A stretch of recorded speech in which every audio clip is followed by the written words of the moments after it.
Just when you think you're going to get a day off, you don't.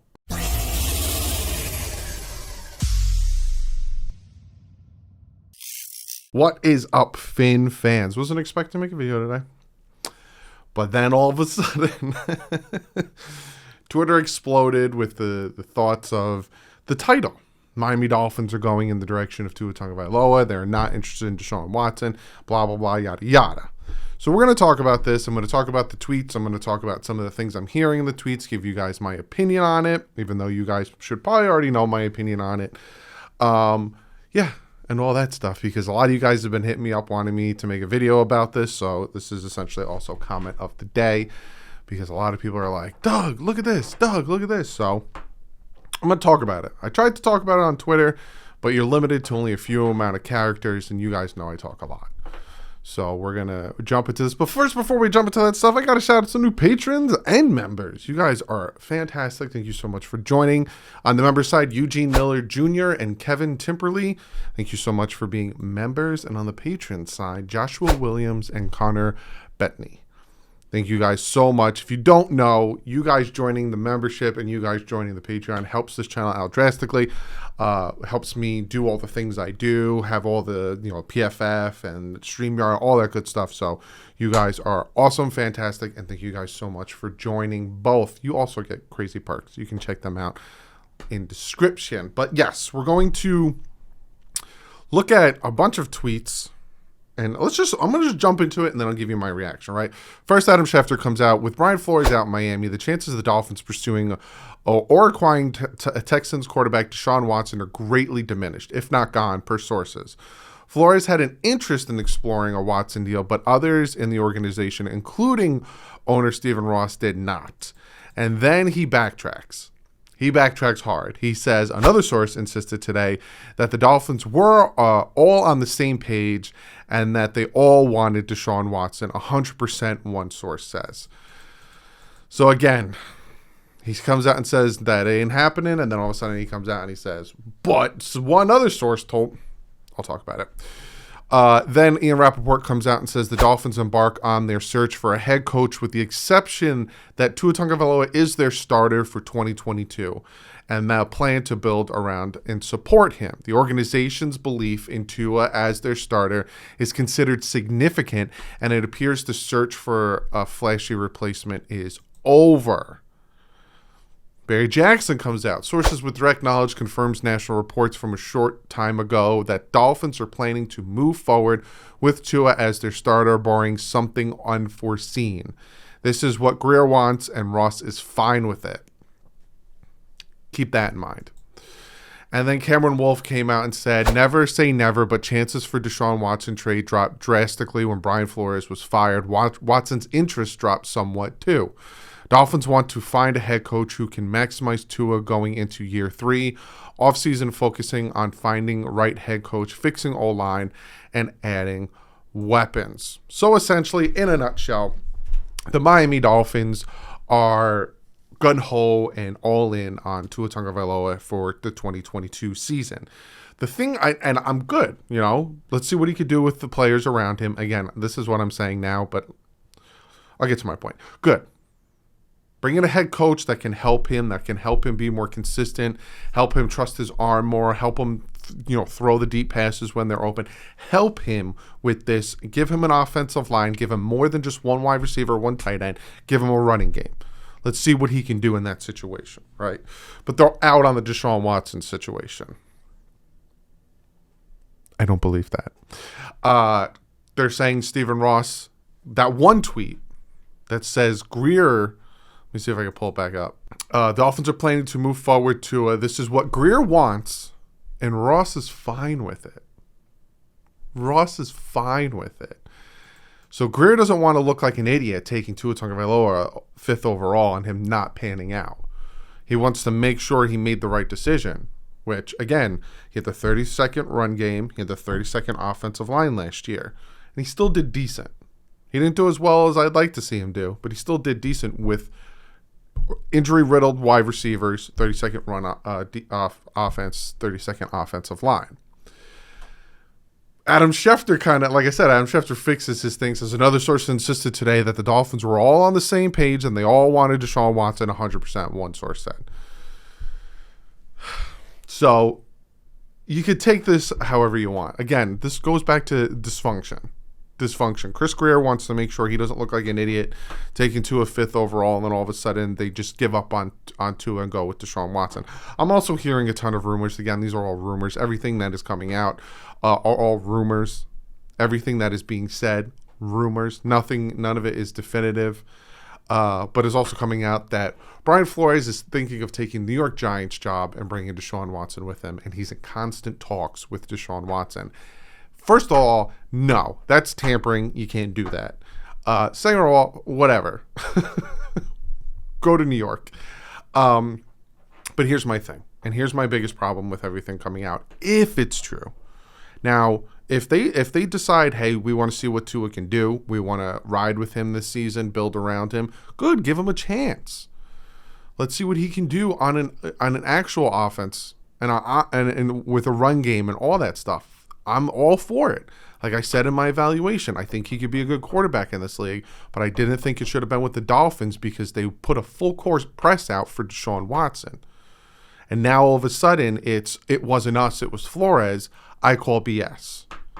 I call a big hot steaming pile of BS because Stephen Ross wanted him. Stephen Ross even came out and was talking to people about it. So I'm calling BS on that, and that's the reason I wanted to demand a trade, because the organization, it's not even Brian Flores, the organization didn't treat him properly. But my biggest gripe with what I'm hearing is that the caveat for a head coach coming in is you have to want Tua. You have to want to build around Tua. You have to understand that Tua is going to be your quarterback for 2022 to the head coach. And again, I am all for giving him the chance around a good coach, a good offensive coordinator, and a good system, and good offensive line, all that stuff. Like I keep saying, my problem is you might have just cut your candidates in half, because not everybody is going to think Tua is the guy that they can build around. Not everyone is going to think that Tua is the next best thing. Tua deserves this chance. Some of you guys might, I might, but not everyone does. And there might be a top head coaching candidate that could take this team and turn it around. You might only be able to get these young guys that just want a head coaching job that will take whatever they can get to get their foot in the door to be like, yeah. I can work with Tua. Yeah. Whatever you want. They just want that head coaching job. Whereas you have, and I'm not saying these guys are going to say it, where you have the Jim Caldwell, you have the Dan Quinn, you have the Jim Harbaugh, where they're like, look, I see potential in Tua. I see what he can do, but I would be more comfortable coming in with my guy. I'd be more comfortable coming in and having my option at the quarterback. I don't want to waste a year. Not saying that going with Tua for a year is wasting a year, but you know what I'm saying. Some of you guys on Twitter said that it's like a free year. You come in, you see what you got with Tua, you don't like what you see. Next year, the Dolphins have 2-1s. You get the quarterback you want. And it's a good, good reasoning there. But the problem is, and again, this is my biggest problem with everything I'm hearing, is the head coaches that are polished, been there, and know what they want. If they don't want to it, you just, excluded them from your process. You might not even be looking at them because of that. You might only be looking at Brian Daboll because he was Tua's offensive coordinator.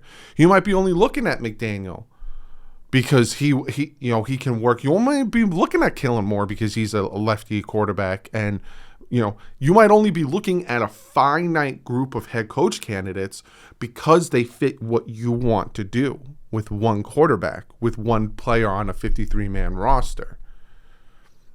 And to me, that is not the justice or giving justice to the other 52 men on that roster, the organization, and the fans. Now, I know a big portion of the fans want Tua to stay. I'll pop up both of the polls I did where most of us Dolphin fans wanted Tua and wanted to rock with Tua this year. Again, I will reiterate it. I want to see what he can do. I've said it time and time again. He's inconsistent, but I think he could be a good quarterback in the right system with the right pieces around him with the right head coach. My problem is you might have just cut your list down in half by making it that caveat. Now, there was one tweet that said, Dolphins are planning to move forward with Tua as their starter, bearing something unforeseen. The organization, this is from Ian Rappaport, the organization belief is Tua as their starter is considered significant, and it appears the search for a flashy replacement is over. The Dolphins embark on their search for a head coach with the expectation that Tua is their starter for 2022. I'm just trying to see if I had a tweet where they essentially said, now, this is all hearsay. You never know. If Jim Harbaugh all of a sudden says, I want to coach for Miami. Hey, Stephen Ross, I want to leave Michigan. I want to coach for you guys. Here's my thing, though. I want to bring my quarterback in. I don't want to be stuck with who you guys think I should work with. Then Stephen Ross might be like, Greer, you're going to have to understand where he's coming from. Or if it's a top candidate, they might have to be like, listen, this is what he wants. We should go with him because he has the pedigree to show that he could do it. So that's my only problem with everything that's coming out. I have no problem with going with Tua in 2022. I have no problem with building around Tua. I have no problem with seeing what he can do in a system or with a coach that can get the best out of him. I have no problem with that at all. Because like I said, I've seen him do really good and I've seen him do really bad. So I know he could do really well, but then I know he could do really bad. It's the inconsistencies. My problem is you shouldn't have that stipulation on your head coaching search because it's really going to knock down your candidates. And you might miss out on a very good candidate because of it. That is it. They should not have said that. And I don't know if it's known out there, and I don't know if it's just somebody said it or, whatever happened.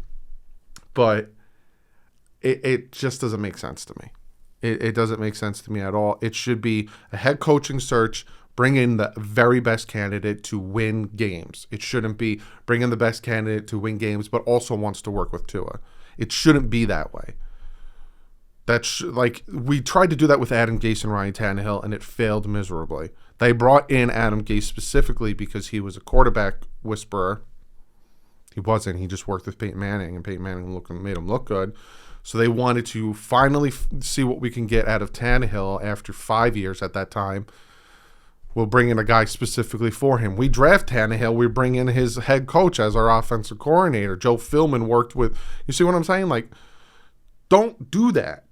Bring in a very good head coach and then have him make the decision.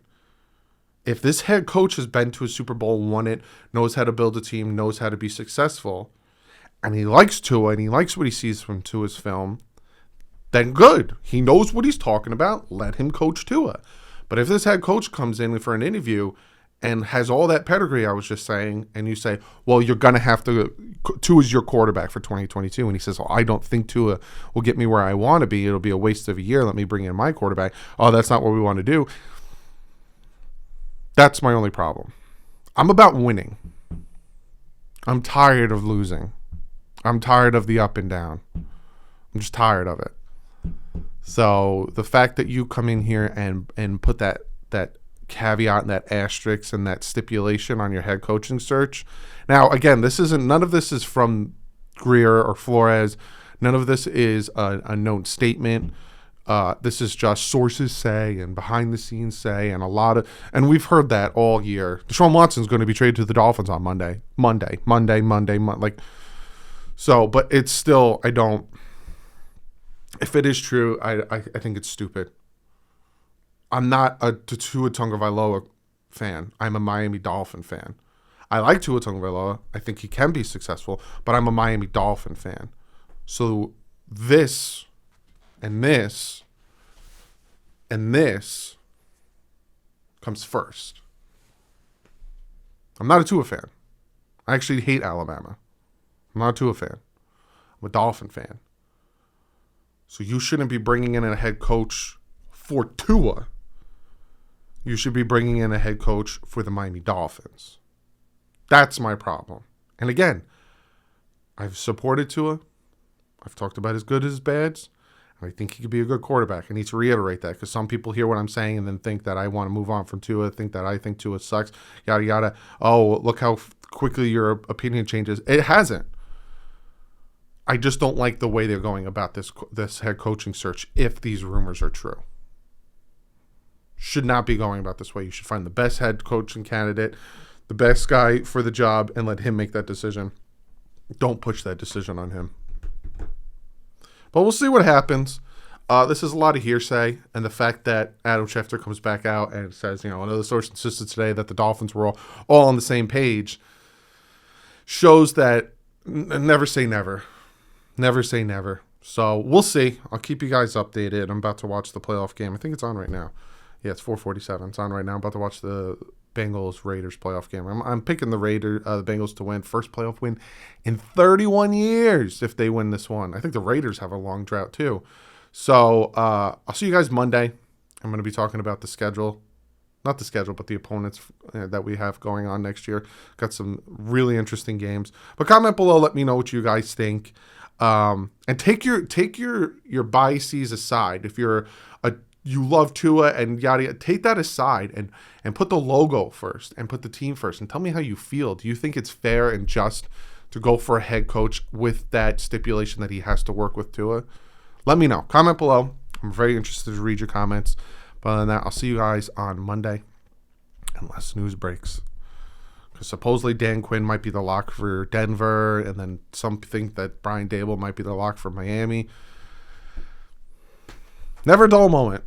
But be sure to comment below, and I'll see you guys Monday. Like usual, stay classy. If it's up.